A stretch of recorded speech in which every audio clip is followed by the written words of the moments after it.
This isn't about being perfect. This is about having consistency and making sure you're staying away from certain things that will harm performance. If you stay hydrated, if you know how to fuel yourself before the game and then during the game, and then again a post-game recovery plan, over time you're going to continue to get stronger.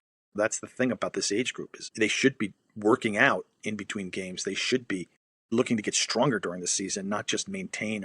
Most kids usually, if they are working out, they're working out before the season, and then as the season wears on, if they're eating poorly because they're traveling, right, and they're not training, so they get less flexible, and it's just over the course of a long season, it takes its toll. Yeah, I mean, if you find some sort of split early on where, maybe the off season's a little more loose, maybe you do like a 70% of the time you're eating clean, 30% of the time you get a little bit of a break, a little bit of leeway. Right. You can have maybe a couple more days in the week where you don't eat as clean as an athlete. But when the season kind of approaches and you're preparing, you're getting ready and you're in season, it maybe switches to like 80-20 to maximize your growth. Instead of maybe adding 1-2 pounds of muscle per month, then you add 2 pounds per month, 3 pounds if that's possible. I know that's asking a lot because, you don't want it to turn into fat. Right.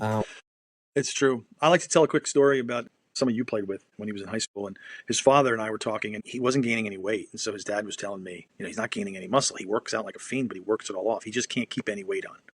And I laughed. I said, well, I mean, there is a formula. You're just not following it. And he said, no, I'm serious. He can't. He just is so active. He goes to the gym in the morning before school. I said, all right, well, let's do a little rundown. How much protein is he having before he, goes to the workout? Oh, well, not much. I mean, he's not really having any protein in the morning. He doesn't really like to drink, to take protein or drink those protein shakes. I said, okay, so that's 0. What is he having for lunch? Well, maybe a chicken sandwich. All right, it's 20 grams. So, okay, what does he have for dinner? Maybe make him some steak or another chicken. Yeah, so 20, so maybe 40. So I said he's having maybe 30 to 40 grams of protein. Like, we added it up and said on an average day he's probably having 35, 40 grams of protein. And I said to him, if you double that to 80, and then did the workouts that he's doing, he would gain definitely 3 to 5 pounds of muscle, in a month, if not more. I said, so you're telling me he can't gain weight? I'm telling you that if he just changed his diet and added more protein while he's working out, then he would gain some muscle.